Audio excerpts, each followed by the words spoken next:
Good evening, friends. It is currently New Year's Eve, and there is probably no better time to say goodbye to an old bullet journal, my 2024 bullet journal. That served me very well. This is one of my favorite bullet journals maybe that I've ever made. Anyway, it's not fully complete. There are some blank pages and some trackers to still fill in, but I am very excited to get the new journal set up, and my new bullet journal is this Leuchtturm.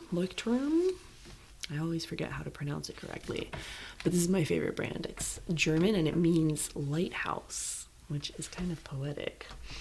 Anyway, I'm gonna set it up kind of similarly to how I did last year's. Lots of the beginning spreads are the same, but I really find that I'm much more satisfied with my handwriting whenever I kind of move with speed. Also for straight lines, it's much better. So here I'm just doing a point of reference so that I can always check back as to how many squares or boxes there are high and wide on these pages. I refer back to this as a front page quite often. This here I'm going to use as a table of contents, and the most significant change is that I'm going back to a vertical setup for this journal, because last year I did, as you saw, this entire journal almost horizontally, except for the first table of contents page. Everything else is horizontal, but this year I'll keep it vertical. I'd really like to put a lot of effort into this first 2025 page, so I'm going to come back to it because I want to outline it better in pencil. But every year I do have a cycles tracker and a resources tracker.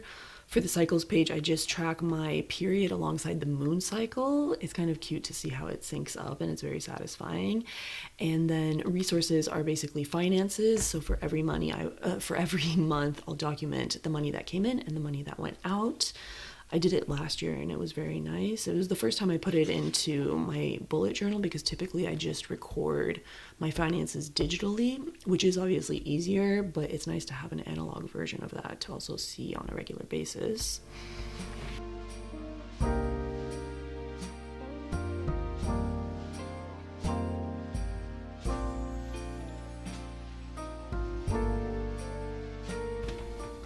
If you can't already tell, I'm a little bit anti-ruler when it comes to making my bullet journal setups. However, I like a lot of straight lines in my journal, so thankfully over the years, I've become pretty good at doing a straight line in a journal when I'm focused. I saw a picture on Pinterest that had these alternating color columns, and I really liked it. So I'm glad I just remembered that in this moment, because I didn't plan to do these alternating colors.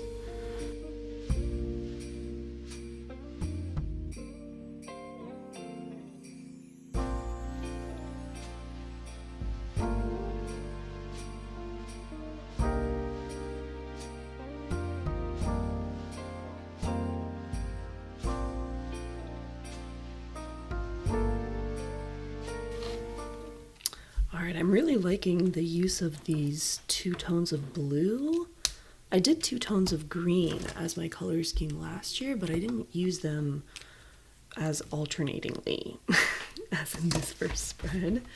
Anyway, I don't think this resources has dried yet, so I'm gonna move on. Books and movies. I read more books than I watched movies last year. And that's kind of curious because it unfortunately highlights how short my attention span is because of the social media. So my goal is to really watch a lot of movies this year.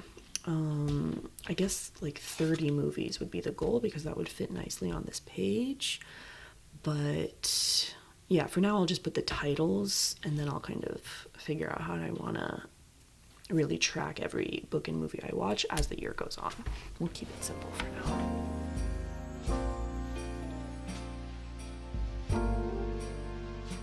These trackers have been the same for, I want to say, 4 or 5 even years, and the habit and the sleep tracker serves me so well.